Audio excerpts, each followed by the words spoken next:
বঙ্গবন্ধুকে দেখেছি, তার একটা ছোটবেলা থেকেই তার একটা স্বপ্ন ছিল মানব সেবার, সমাজের সেবা, সমাজকে কিভাবে তিনি এগিয়ে নিয়ে যাবেন।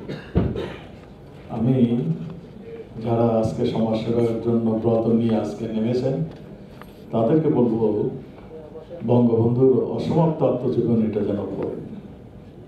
একজন নেতা কিভাবে ধাপে ধাপে একজন পরিপূর্ণ নেতায় পরিণত হয়েছিলেন, তার কিছুটুকু হলেও আপনারা তার সম্বন্ধে জানতে পারবেন। আমরা তাকে তার শৈশব থেকে একদম পরিণত বয়স পর্যন্ত আমরা দেখেছি তিনি এদেশের কথা ভাবতেন, এদেশের গরিব মানুষের কথা ভাবতেন, খেটে খাওয়া মানুষের কথা ভাবতেন, কিভাবে দেশকে এগিয়ে নিয়ে যাবেন। আমরা তাকে হারিয়েছি। তিনি যখন ক্ষমতায় ছিলেন 3.5 বছরে বাংলাদেশকে একটা ধ্বংসস্তূপ হয়ে গিয়েছিল। আমরা যারা মুক্তিযুদ্ধ করেছি, আমরা ব্রিজ ভেঙে দিয়েছি, রাস্তা নষ্ট করে দিয়েছি, আর পাকিস্তানের তো যাওয়ার সময় সবকিছু বিনষ্ট করে দিয়েছে। ইভেন আমাদের বাংলাদেশ ব্যাংকে কোনো টাকা রক্ষিত ভাবে ছিল না। সেই অবস্থা থেকে বঙ্গবন্ধু 3.5 বছরে বাংলাদেশটাকে ঘুরে দাঁড়া করিয়েছিলেন। তারপরে এই ঘাতকের সেই নির্মম কাহিনী আমরা সবাই জানি। আমরা সবাই দেখেছি তারই কন্যা যখন এদেশে আসলেন, এদেশে যখন তিনি শান্তি প্রতিষ্ঠা করার জন্য, এদেশকে এগিয়ে নেওয়ার জন্য, বঙ্গবন্ধুর স্বপ্ন বাস্তবায়নের জন্য তিনি যখন এদেশের এই প্রান্তে থেকে সেই প্রান্তে ঘুরে বেড়াচ্ছিলেন, তখন এদেশের মানুষ তাকে জড়িয়ে ধরে বলছিলেন, যখন এই তো শেখের বেটি আসছে, কেউ আর দাবায় রাখতে পারবে না। তাকেও তো আমরা দেখেছি 21শে আগস্ট কিভাবে তাকে হত্যার পরিকল্পনা মহান রব্বুল আলামিন সেদিন তাকে রক্ষা করেছিলেন। না হলে আমরা এই নেতাকেও হয়তো হারাতাম।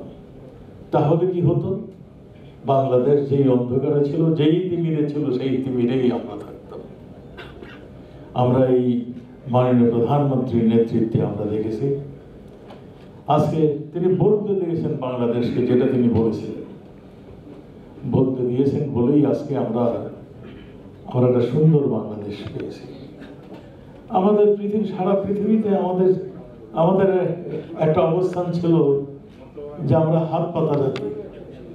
আজকে মার্কিন ফরেন মিনিস্টার হেনরি কিসিঞ্জারের কথা মনে হয়, তিনি বলেছিলেন যে বাংলাদেশকে যতই আমরা দান করি, এটা বটমলেস বাস্কেট, এটা কিছু হবে না।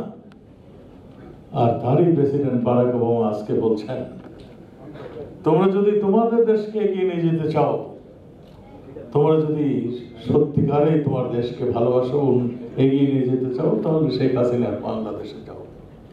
এটাই হলো ডিফারেন্স, এটাই হলো নেতৃত্ব, এটাই হলো দক্ষতা, এটাই হলো নেতৃত্বের। আমরা তার নেতৃত্বে বাংলাদেশ চলছে। আমরা এখনো বলি না যে আমরা একটা সবকিছু সুন্দর সাফ সুতরা করে ফেলছি, আমরা চেষ্টা করছি। আমাদের মূল উদ্দেশ্য আমরা একটা সুন্দর গভর্নেন্স তৈরি করবো, গুড গভর্নেন্স আমরা তৈরি করবো। আমরা এখানে অন্যায় বিরুদ্ধে আমরা কাজ করছি। আমরা সবকিছুর অন্যায় অত্যাচার থেকে যাতে আমাদের দেশের মানুষ জনগণ রক্ষা পায়, সেটাই আমাদের মূল কর্তব্য। আমরা রেখে দিতে চাই এমন এক বাংলাদেশ নতুন প্রজন্মের কাছে, সেই প্রজন্ম যেন মাথা উঁচু করে বলতে পারে যে আমরা বাংলাদেশের মানুষ, আমরা বঙ্গবন্ধুর দেশের মানুষ, আমরা এগিয়ে যাব, আমরা আর পিছনে থাকবো না। 41 সনে আমরা স্মার্ট বাংলাদেশের মাধ্যমে একটা উন্নত বাংলাদেশ আমরা প্রতিষ্ঠিত করবো ইনশাআল্লাহ। সেই জন্যই দরকার সবাইকে সম্পৃক্ত করা, সবাইকে একত্রে করা, সবাইকে নিয়ে চলা। যারা একটু পিছিয়ে আছে তাদের পাশে দাঁড়ানো।